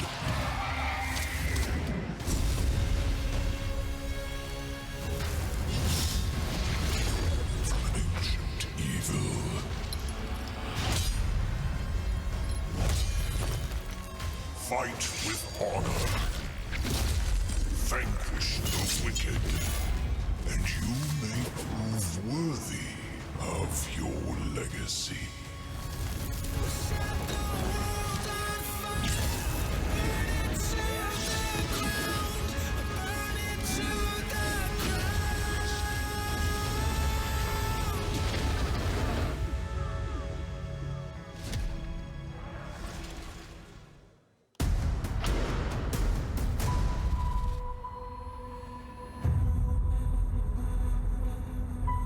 Wayfinders, do you remember the fall? The gloom descended on Skylight. You rallied to protect the beacon and paid a terrible price. You fell, and the world was broken. Remember who you were, who you are, and return to us. This world needs champions.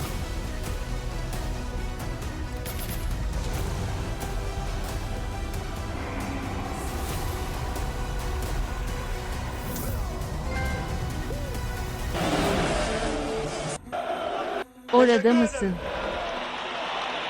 Orta Süper Lig şampiyonu Fenerbahçe'ye şampiyonluk kupasını takdim etmek üzere.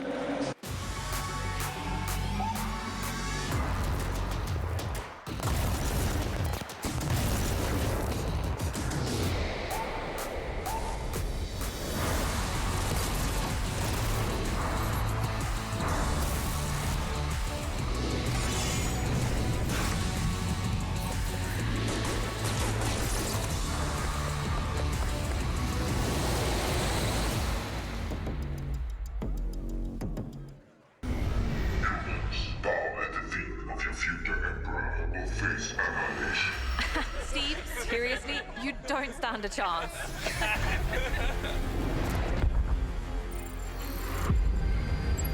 Project under construction.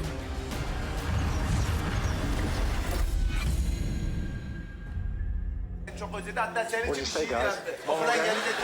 Good morning, scavenger. Şimdi de 5D sınıfından arkadaşımız Fazıl abisiyle ilgili bir şiir okuyacak. Benim abim evden gittiği günden beri hiç aklımdan çıkmıyor.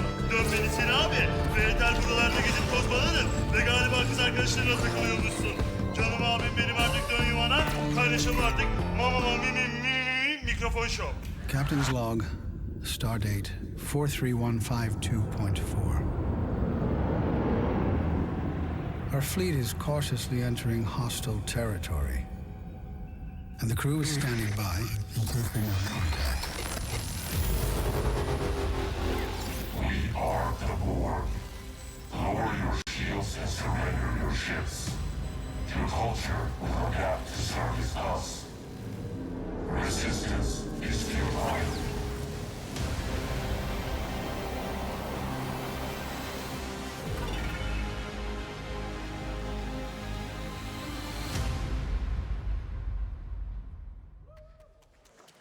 Hey there, Summer Game Fest 2023. It's Will Arnett here. Yeah, right?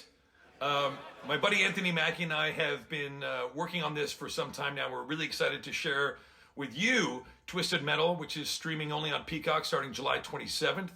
And I'm very excited to share a sneak peek of the character of Sweet Tooth, who I had the pleasure of voicing. Hope you enjoy it. Check it out. This is gonna be fun. Ha! Swung a little wide there. Well, aren't we a tall glass of water? Me? I'm more of a Hawaiian punch. I'm guessing you don't fight much outside of your car now, do you? Look, Clown, I don't need four wheels to kick your ass.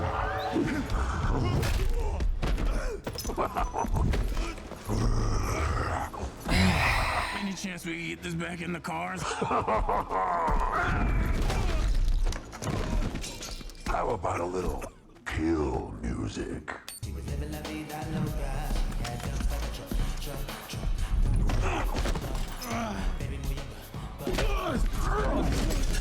She had dumps like a truck. That's like what? All night long. Let me see that thong. Like it when the beat go. Baby, let your booty go. Girl, let you Son wanna show. 30 dakika kaldı. Başlayırsan 9 tane oyun var değil mi? Yeah, man. Hadi bak hepsi de 4 dakika desek bir şekilde tuttururuz bence. There's a misunderstanding. I've been getting shot at ever since I can remember. Bekleyin. Forced habit, I guess. Sounds like you have trust issues.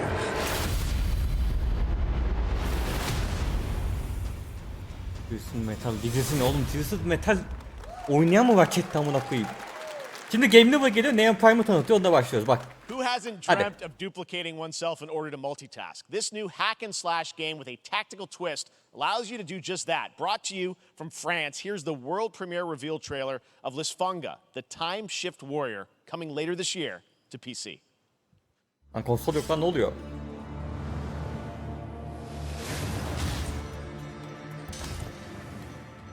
Goddess of time. Receive my light, Lisfunga. Let this power flow through you and fight again alongside your past selves. I'm here again.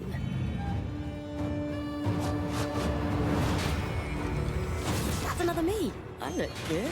Allah. Ben de günah işledim. I begin again, but with another me to fight with. You're coming with me.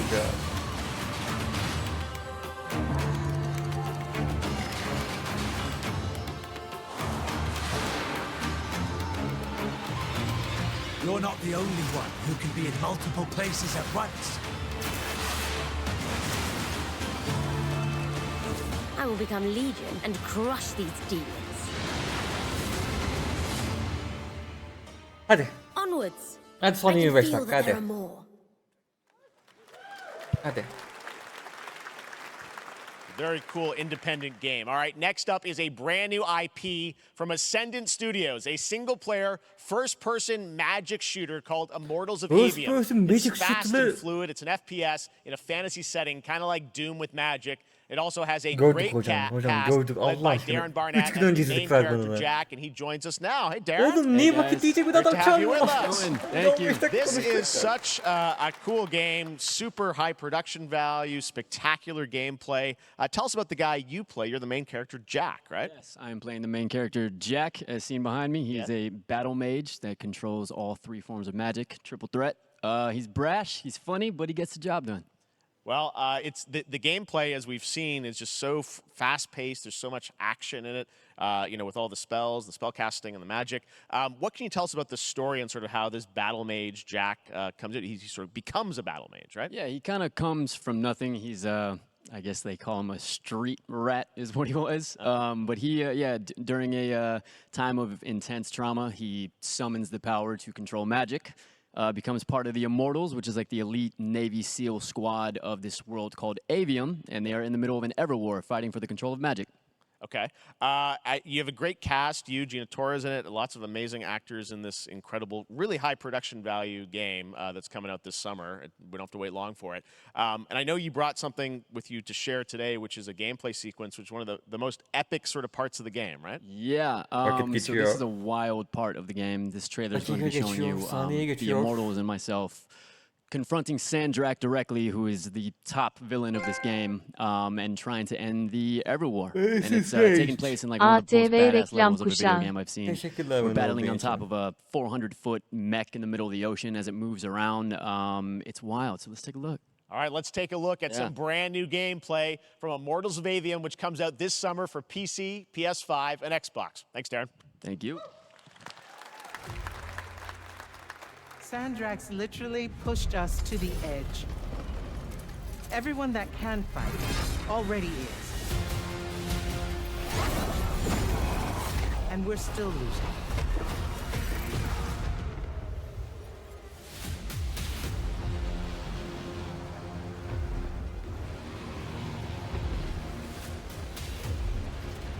Welcome aboard, Immortal. What's our bearing, sir? North by northeast, 5 knots. We'll catch him, sir.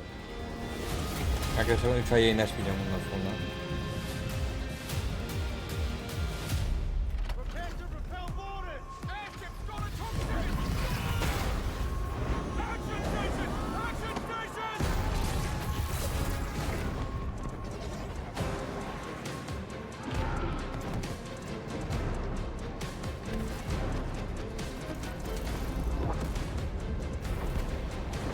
Get to the control room and protect Selko.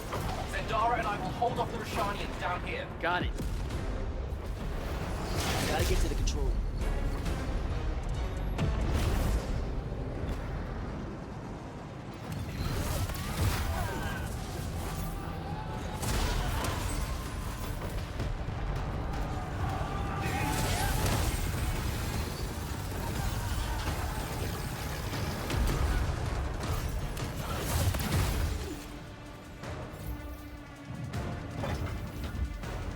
Son 20 dakika.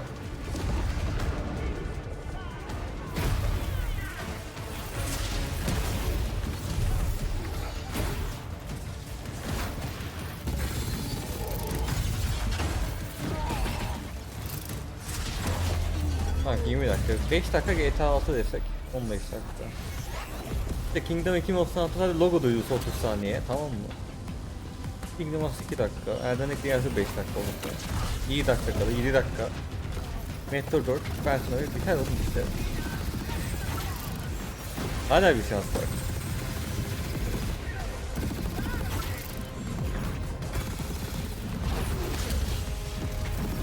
Cyberpunk DLC'si yedim arkadaşlar, iptal olmuş, geçmiş olsun.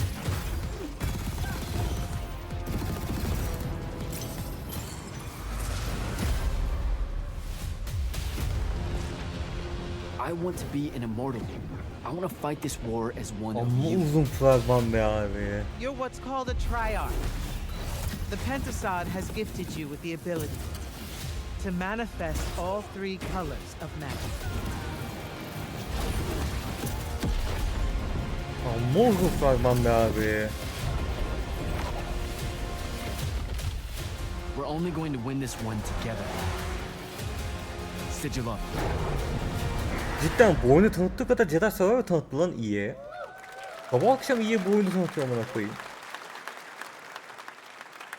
Love that we get to show you guys so much amazing raw gameplay today. Oturuşa düzeltin, başlıyoruz. Coming out this summer from a Oturuşa düzeltin, başlıyoruz. Now, one game that constantly reinvents itself is Fortnite. And tomorrow, Chapter 4 Season 3 Wilds launches. And today, Summer Game Fest is debuting the cinematic trailer to preview the season. The center of the island has collapsed, revealing a vast, hidden jungle with ancient secrets to discover. And of course, there's a whole new Battle Pass lineup where you can unleash the power, yes, of Cybertron. Here we go. Fortnite bitene kadar deneyizi izliyoruz. Merhabalar dostlar, yine GTA San Andreas bilinmeyenleri, özellikleri ve gizemleriyle karşınızdayım. Yine sizden gelen yorumlar ile. Bu yüzden bir sonraki videoda ismin çıksın istiyorsam bu videonun altına bu zamana kadar videolarda göstermediğim bilgileri ve özellikleri, gizemleri bu videonun altına yorum olarak yazarsan mutlu olurum. Bir sonraki videoda senin de ismin çıkabilir. Şimdi sevgili kardeşlerim, San Andreas'ı yıllardır oynuyoruz. 2004 yılında çıktı. Tam 19 yıldır oynuyorum ve hala bugün öğrenmediğim bir özelliğini öğrendim arkadaşlar. Şimdi bakın, öncelikle Los Santos Polis Departmanı'na geliyoruz. Burası arkadaşlar haritada. Gördünüz mü? Buraya gelin. Oyunda pilotluk kursunu, yani uçmayı öğrendikten sonra, tamamladıktan sonra bu polis binasının üstüne arkadaşlar bir polis helikopteri geliyor ve bu polis helikopterinin bu zamana kadar hiç bilmediğim bir özelliği varmış. Bir kardeşimizin sayesinde öğrendim. Şimdi yazmış ki Aykan Erdoğan, San Andreas'ta polis helikopteri al, sonra havayı gece yap, helikopteri uçururken H tuşuna bas ve olacakları gör demiş. Ne oluyor lan? Belki de bunu birçok kardeşimiz biliyordu ama benim gibi illa bilmeyen vardır arkadaşlar. Şimdi biniyorum. Evet, bu zamana kadar ben bu helikopteri böyle dümdüz kullanıyordum. Şimdi bakın H tuşuna basacağım. Basıyorum. Basıyorum. Hazır mısınız? Bastım. Bakın altından ışık çıkıyor arkadaşlar. Gördünüz mü? Yani bu zamana kadar ben bu helikopteri bu kadar kullanmama rağmen hiç dikkatimi çekmemişti. Böyle bir özelliği oldu. Hani bizi almaya geldiklerinde polisler bu ışığı açıyorlardı fakat bizim açabildiğimizi bilmiyordum. H tuşu bu özelliği yarıyor arkadaşlar. H tuşuna bastığınızda buradan bir ışık çıkıyor. Görmüş olduğunuz gibi. Peki bunu insanların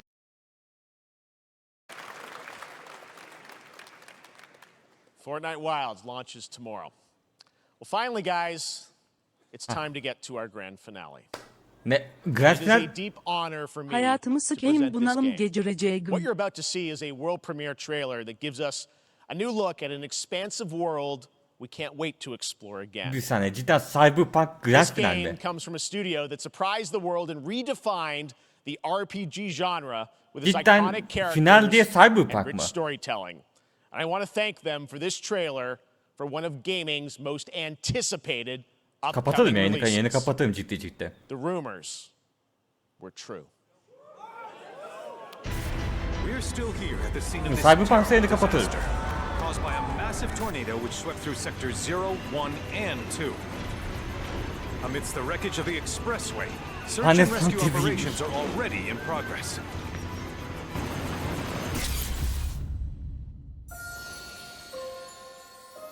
Ama final dediğiniz bu mu amına koyayım gerçekten? Wow. Just look at it all. It's so green. Even after everything we've done to it, it's still going strong.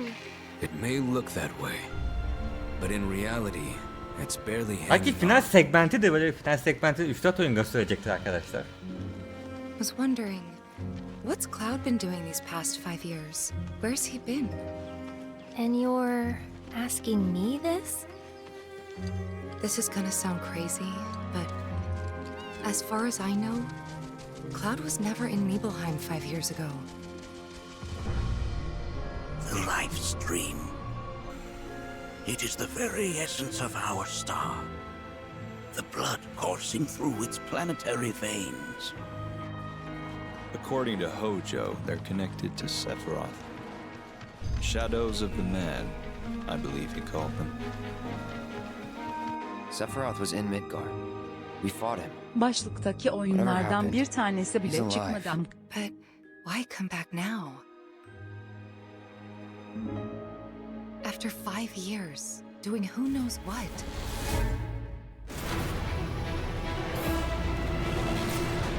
Well now, think we woke it up. Angered it, more like.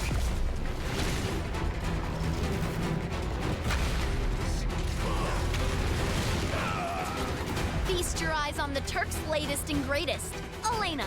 She may be new, but she's still a Turk. She's still Turk dedi, yani Türk dedi. Türkmüş.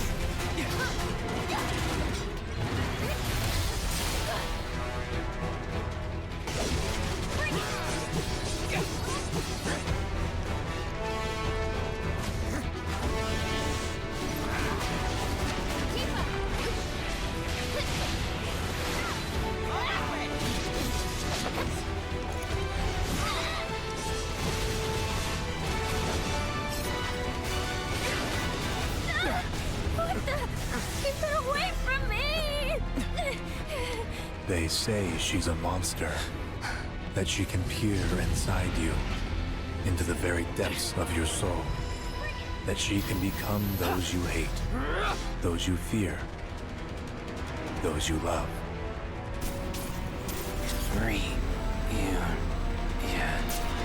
You murdered my dad! You burned my village! You know that I killed her. So, who is she?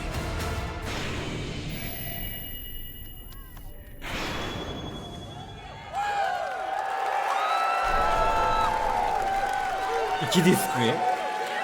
Etkinlik daha bitmedi, yayını terk There you etmeyin. have it. That was Final Fantasy VII Rebirth coming early 2024 to PlayStation 5. Nomura-san, thank you so much. All right. That's going to do it for Summer Game Fest, our live showcase. But that is not the end of Summer Game Fest. Stay tuned this weekend for updates on many more games during SGF Play Days, a hands-on event for media here in Los Angeles, including Cyberpunk 2077, Phantom Liberty, as well as the Xbox and Bethesda showcase on Sunday. Right now, though, stay tuned for Day of the Devs from IM8bit and Double Fine, which celebrates the independent game culture with a number of new game reveals over the next hour. GTA We'll 6, see you Metro this 4, summer, later this Persona summer on 5'te, August 22nd for Gamescom opening night live in Germany. And again in December, we'll be together here in Los Angeles celebrating 10 years of the Game Awards. Thanks for watching, everyone. See you soon.